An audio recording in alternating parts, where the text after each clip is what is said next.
ہم یہ چاہ رہے ہیں کہ مجلس میں جو ابھی ادھر ادھر آواگمن لگا ہوا ہے، چلت پھرت ہو رہی ہے، اور کچھ حضرات ابھی بیٹھے ہیں جو آپس کی باتیں کر رہے ہیں، بیچ میں تھوڑا سا جملہ لا کر میں چاہ رہا ہوں کہ ایک مرتبہ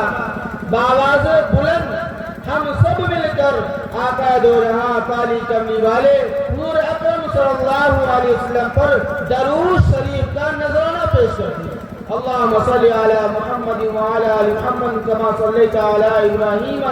وعلی آل ابراہیم انکا حمید مجید۔ ابھی آواز کسی کی نہیں آ رہی، ہونٹ نہیں ہل رہے، شرم آ رہی تھی، ہونٹ تو ہلائیے کم از کم، اتنی تو آواز نکلے کہ آقا کے نام پر ہم درود رکھنے پڑے۔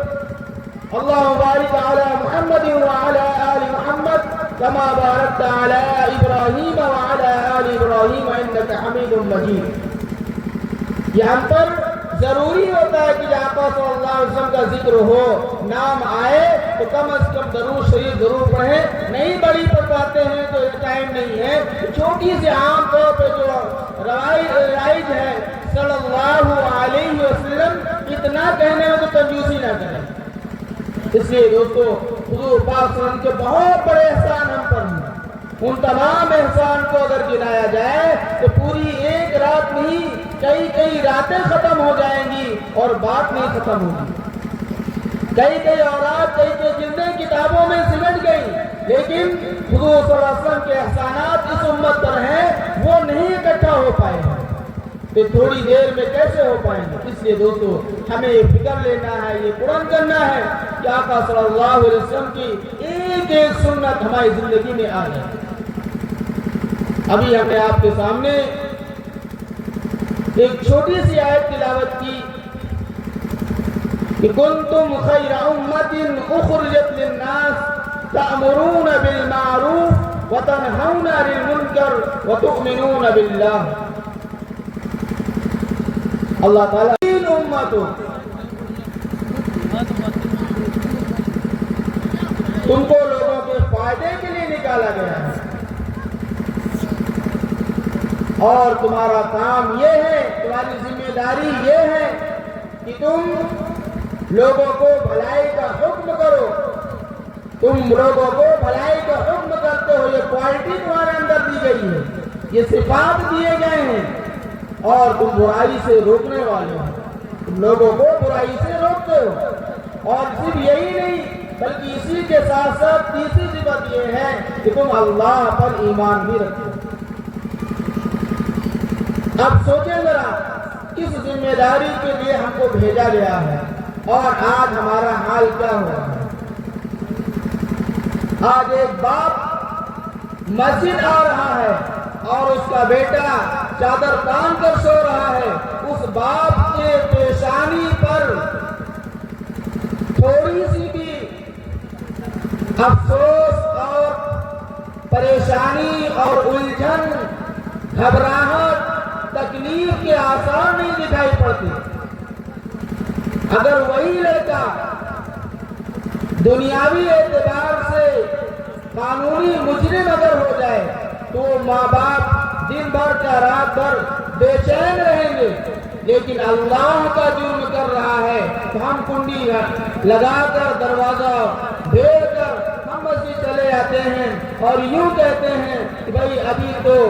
نوجوان ہے، ابھی نیند پوری نہیں ہو پاتی ہے، رات میں دیر سے آیا، ابھی دیر تک سوتا ہے، اس کی عادت بنی ہوئی ہے، 8 بجے سے پہلے اٹھتا نہیں ہے، اور تمام طرح کے بہانے بغیر والے بچے سے پوچھے والدین خود بخود کر دیتے ہیں۔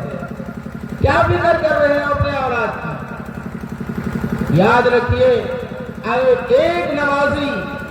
ایک پرہیزگار، ایک روزہ رکھنے والا، ایک پابندی سے تکبیر اولیٰ کے ساتھ نماز کو پابندی کرنے والا، اس کو 4 طرح کی عورتیں، محرم عورتیں جو اس کو جہنم میں کھینچ کر لے کر جائیں گی۔ بیوی، ماں، بیٹی، بہن، اس لیے کہ اگر وہ ان کی فکر نہیں کرے گا، ماں کی فکر نہیں کرے گا کہ ماں نمازی کیسے بنے، بیٹی کی فکر نہیں نہیں کرے گا کہ بیٹی نماز کی پابندی کیسے کرنے لگے؟ بیوی کی فکر اگر اس نے نہیں کی کہ بیوی نماز کی پابند کیسے بن جائے، اور بہن کی اگر اس نے فکر نہیں کی کہ بہن نماز کی پابند کیسے ہو جائے، تو چار طرح کی عورتیں، یہ چار صفات والی عورتیں، یہ اس مرد کو، اس آدمی کو جس کی تکبیر اولا بھی نہیں ٹوٹتی ہے اور اس کے لیے جنت میں جانا طے ہو چکا ہوگا، اس کو یہ چار طرح کی عورتیں اللہ کے سامنے مقدمہ کر کے اس کو جہنم میں لے کر جائیں گی۔ کہیں گی باری تعالیٰ یہ میرا بیٹا ہے، میں نے اس کی پرورش میں کوئی کسر نہیں چھوڑی، اس کے کھلانے پلانے میں،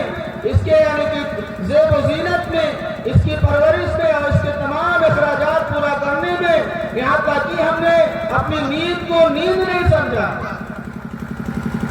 اور یہ میرا بیٹا مسجد جاتا تھا، فجر کی اذان بھی کہتا تھا، لیکن مجھے نہیں جگاتا تھا، مجھے نہیں کہتا تھا کہ امی میں نماز پڑھنے جا رہا ہوں، نماز کا وقت ہو گیا ہے، آپ بھی پہلے نماز پڑھ لیجئے، اس کے بعد چولہا جلائیے گا، اس کے بعد چائے بنائیے گا، اس کے بعد اور کوئی کام کریے گا۔ بلکہ جب ڈیوٹی پہ جانے لگا، دکان جانے لگا، کھیت جانے لگا، تو یوں برابر کہتا رہا کہ امی چائے جلدی بنا دینا، ہم نماز پڑھ کے آتے ہیں، ہم کو کھیت جانا ہے، دھان پیٹا جا رہا ہے، ہم نماز پڑھ کے آتے ہیں، ہمیں دکان جانا ہے، ہمیں ڈیوٹی پہ جانا ہے، ہمارے آنے سے پہلے چائے تیار کر دیجیے،